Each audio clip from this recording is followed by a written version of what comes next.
Olá a todos, espero que esse vídeo alcance você e sua família em paz e saúde. Este vídeo vamos falar sobre compatibilidades de componentes. Vai fazer parte da nossa playlist da Dúvidas dos Inscritos. Se você ainda não é inscrito no canal, peço sua inscrição, seu like e seu comentário. E se você tem dúvidas, deixe cá, pode se tornar tema dos nossos vídeos. Vamos lá? Pau na máquina! Bem, vamos então à nossa aula de hoje. Vamos começar a nossa aula aqui pelo Google. E do que se compõe a nossa aula hoje? Eu recebo várias perguntas pelo canal do YouTube sobre equivalência de componentes, né? Essa semana mesmo eu recebi umas 5 ou 6 perguntas sobre esse assunto. E sempre estão aparecendo dúvidas nesse respeito. Então eu resolvi fazer um vídeo sobre esse assunto. Antigamente, quando não havia o Google, quando não havia a internet, nós usávamos uns catálogos de semicondutores, onde tínhamos ali uma lista de quase todos os semicondutores que existiam no mercado na época, e nesses catálogos nós procurávamos as equivalências, ou seja, aqueles semicondutores que se aproximavam da característica daquele que nós tínhamos ali na nossa bancada e que estava danificado. Por que isso? Nem sempre temos todos os componentes da nossa oficina. Antes, quando você estava longe de um grande centro, era muito difícil de achar uma eletrônica que tivesse aquele componente. Às vezes aquele componente podia estar descontinuado ou em falta. Enfim, por vários motivos, nem sempre conseguíamos trocar o componente pelo mesmo modelo. O que fazíamos era buscar um modelo que pudesse substituir aquele outro componente sem prejuízo ao circuito, ok? E é o que nós vamos fazer aqui, e vamos começar pelo Google, tá? Você vai pegar o seu Google, pode ser em qualquer navegador, isso não há problema, e vai digitar essa palavra aqui, né? Datasheet, né? Ou datasheet, ou datasheet, tá? Qualquer jeito você vai chegar lá. DATASHEET. É como está aqui. Provavelmente, dependendo do seu motor de busca, se for o Google, provavelmente vai aparecer aqui o Alderasheet. E esse alderasheet.com, eu acho ele o melhor buscador, o melhor motor para buscar, a melhor biblioteca, vamos dizer assim, para buscar essas equivalências, tá? Você vai clicar aqui em cima dele, tá vendo? É alderasheet.com, clica aqui e você já vai chegar aqui nele. O que nós temos aqui? Nós temos aqui em cima uma linha de busca, tá? E aqui embaixo uma linha de resultados. Simples assim. Não mais do que isso. Por exemplo, deixa eu ver aqui. Sim. O Alan Barcelos foi o último que me perguntou sobre isso. Diz assim: mestre, tenho dúvida, tem um equipamento com um transistor que queimou, o código dele é BT134600E, né? Liguei a uma loja de eletrônica e me disseram que só tem o BT137E para cima. Gostaria de saber como faço. Deixa eu botar aqui em ler mais.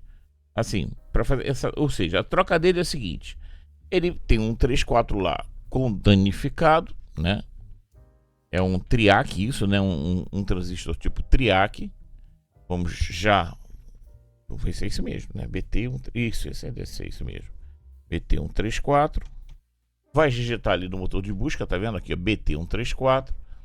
Vai dar aqui buscar. Ele já vai te dar uma lista de vários fabricantes, tá vendo aqui, ó? Nessa parte esquerda aqui, você vai achar os fabricantes. Aqui, o nosso BT134. Por que tem vários aqui? Porque podem haver variações, certo?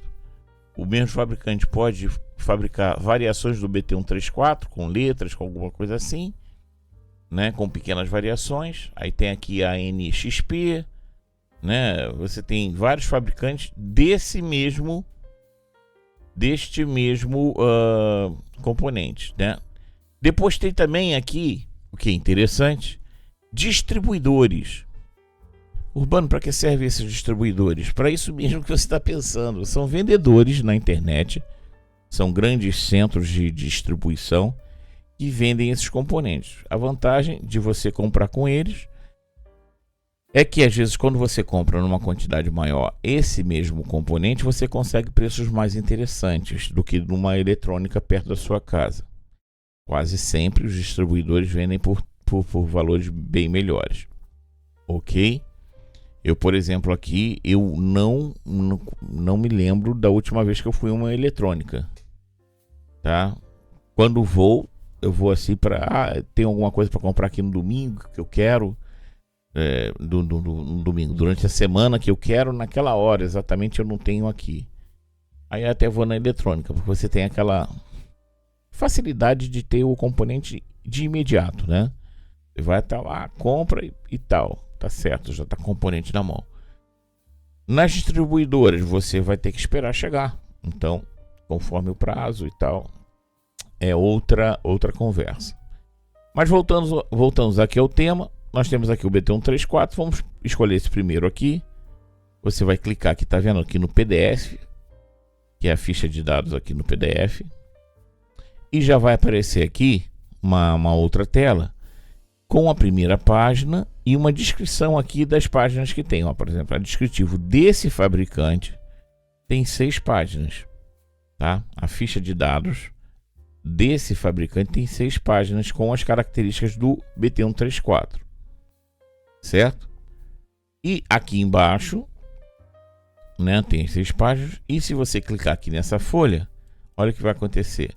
Já vai me aparecer uma tela aqui embaixo, tá vendo? Com o PDF em si, né?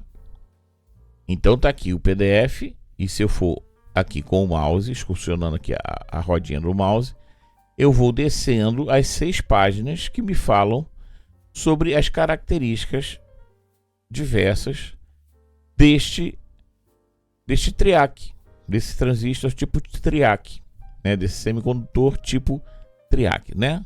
Vamos aqui até a página 6, tá? Então, temos aqui tudo, encapsulamento, tá vendo? Ó? Tipo de encapsulamento dele, as medidas, né, físicas do componente. Temos aqui gráficos de desempenho e de funcionamento deles, né?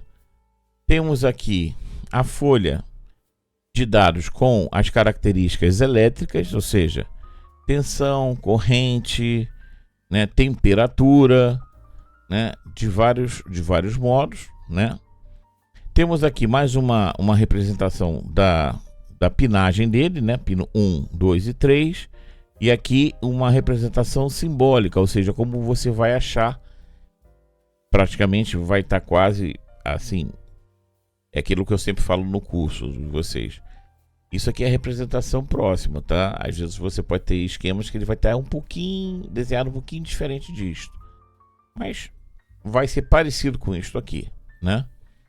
E a descrição geral do componente. A folha de dados, no caso de semicondutores, não passa muito disso, tá? Quando são circuitos integrados, circuitos integrados é uma coisa à parte. A equivalência entre circuito integrado já é uma coisa rara. E aí, vamos dizer por quê? Porque geralmente, mesmo quando o circuito integrado é da mesma família, faz o mesmo trabalho, as características geralmente são tão diferentes e principalmente os pinos estão em posição diferente e você não consegue fazer a troca de um integrado por outro modelo. Há casos que isso pode acontecer? Sim, há casos que dá para acontecer isso, mas eles não são tão comuns quanto nos semicondutores, como transistores, como diodos, como Zeners, tá? Então, os semicondutores, como transistores, diodos e Zeners, são muito mais fáceis de fazer troca por um modelo diferente do que o integrado. Via de regra, A grande maioria dos integrados não tem substituto equivalente, tá? Porque eu digo via de regra, porque existem algumas poucas exceções. Mas normalmente integrados você só pode trocar pelo mesmo integrado. Você tem equivalência entre integrados do mesmo modelo. Ou seja, você tem integrado lá que é um modelo X e que ele tem uma versão de potência A, outra versão de potência B, outra versão de potência C, ou de tensão A, tensão B e tensão C. Nesses casos, você pode trocar o integrado por um de potência maior ou tensão maior. E mesmo assim, você tem que verificar se eles têm a mesma ordem de pinos. Ok?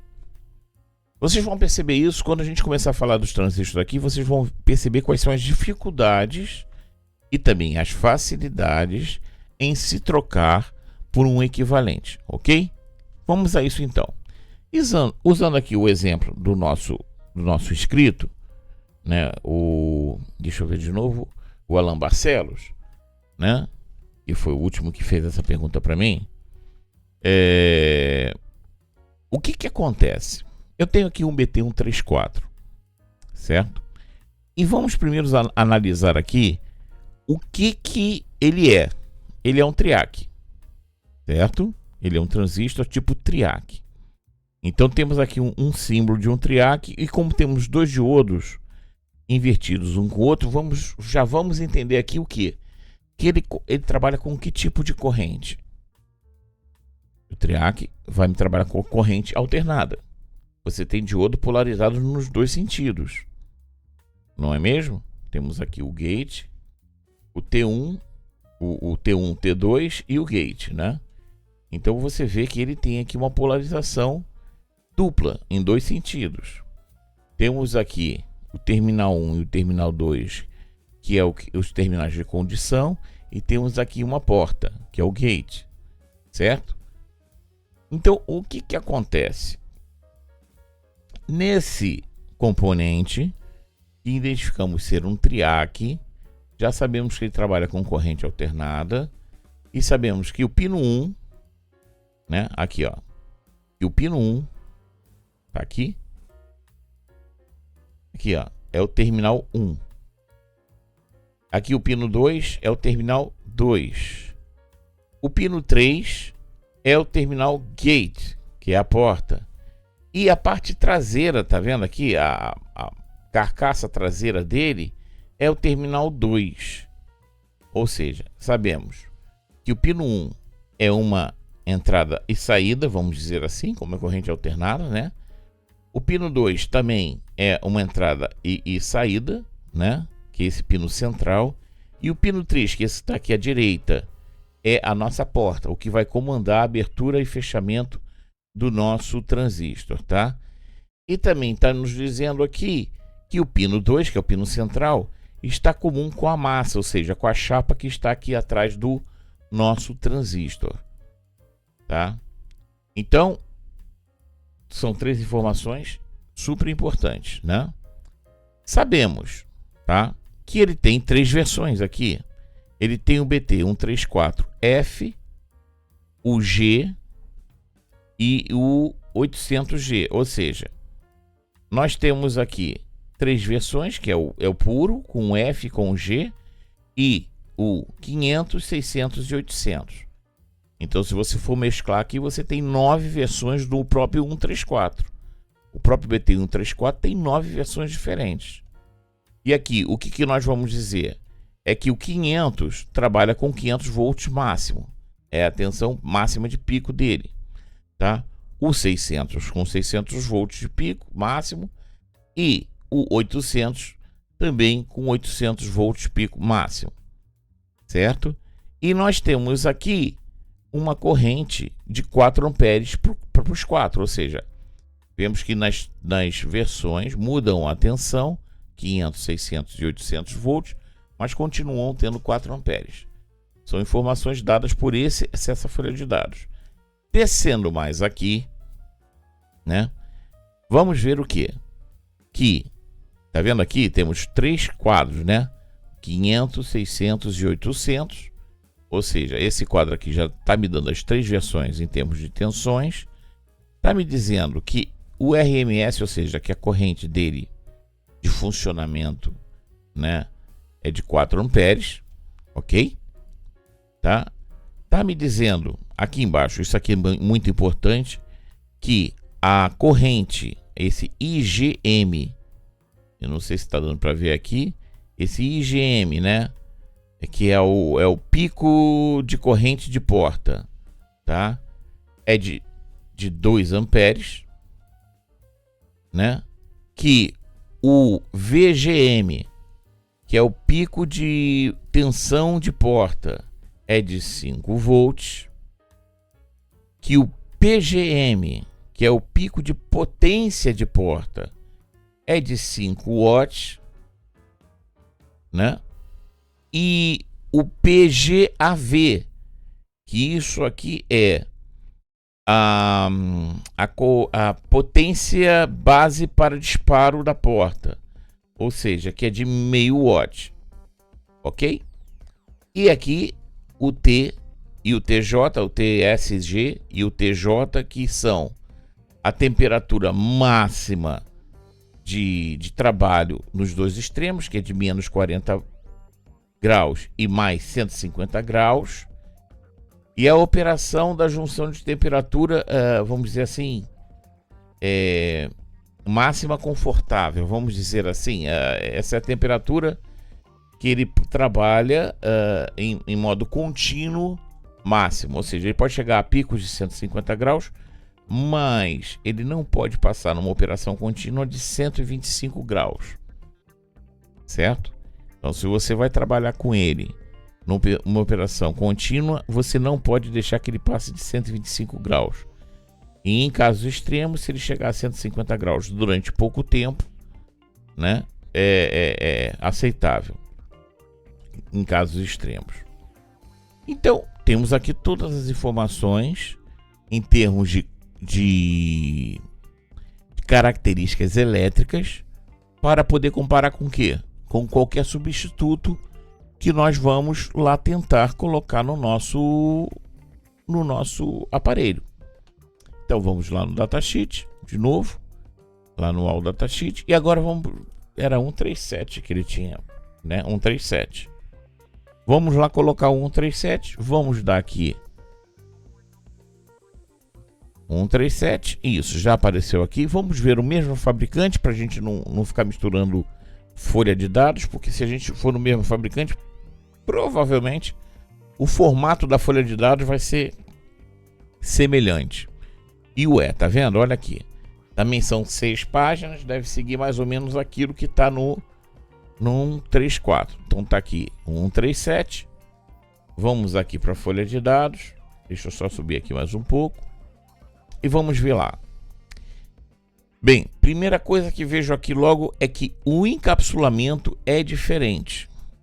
Notem que o encapsulamento do nosso 134 é este, certo? Eu me esqueci o nome desse encapsulamento, agora também não é relevante. E esse aqui é o TO202, se eu não me engano, né? Não está descrito aqui, mas é um encapsulamento diferente, ou seja, essa parte aqui central, ela é uma parte daquele monolítica isolante e tem uma chapa aqui atrás de metal, que é a parte de dissipação. E vejo que aqui pela pinagem, o pino 1 também é o terminal 1, que está aqui é o T1, ok? O pino 2 também é o T2, tá vendo? O pino 3 também é o gate, ou seja, em termos de pinagem, é a mesma posição. E que o pino 2 também é a carcaça. Ou seja, salvo se aquele 134 existe desse aqui, tá vendo? Aqui ele não tem nenhum furo descrito. Tá vendo cá?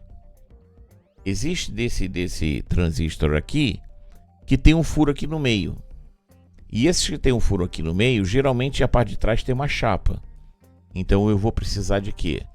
De um isolador para colocar aqui o radiador de calor, o meu dissipador de calor. Já aqui o 137, eu tenho certeza que eu preciso de um isolador, porque essa parte aqui, ela é de chapa, nesse encapsulamento. Então a primeira coisa que eu vou ter que verificar é se lá no meu equipamento é necessário um dissipador de calor. Se for necessário, eu vou ter que providenciar um isolador de acordo com o meu transistor, visto que o 34 tem um tipo de encapsulamento e o 37 tem outro tipo de encapsulamento. Primeira diferença identificada aqui, certo? Isso tudo tem que ser analisado, tá? Vamos ver aqui na característica técnica.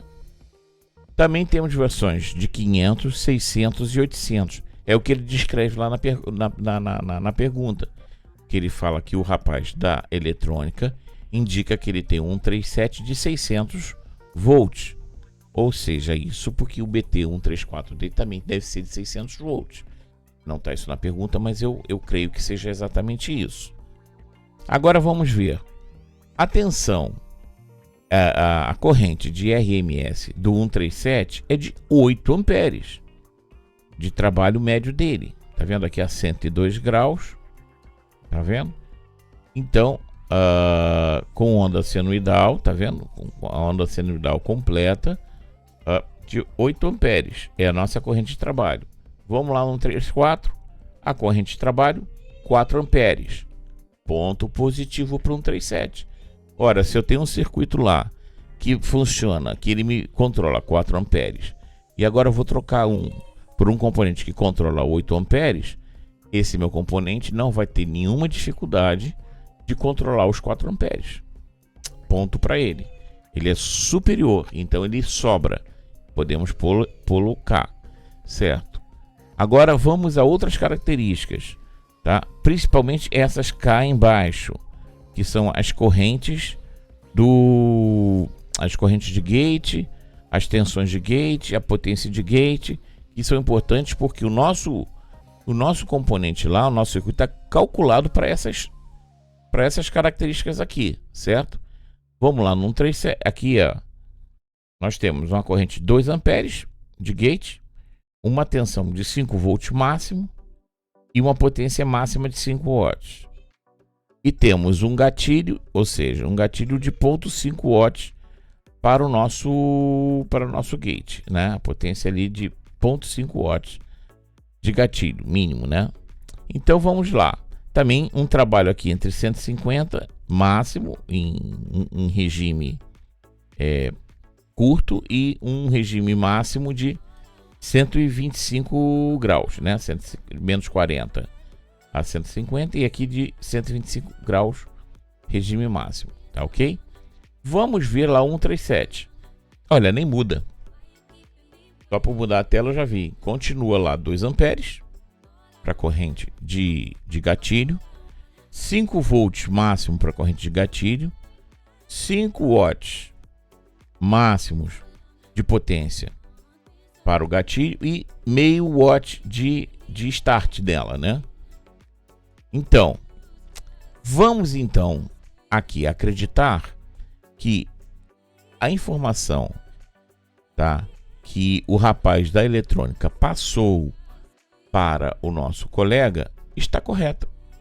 Tudo indica que o BT137 eletricamente pode substituir tranquilamente e até com alguma folga o nosso BT134. A única dificuldade que ele pode ter lá é com relação ao dissipador de calor. Mas ora, vamos dizer que se ele tem um dissipador de calor lá, neste aqui, vamos dizer e vamos supor que seja isolado, o que o nosso colega teria que fazer? Apenas adquirir também um kit, né, de isolador e de parafusos para poder conectar o nosso BT137.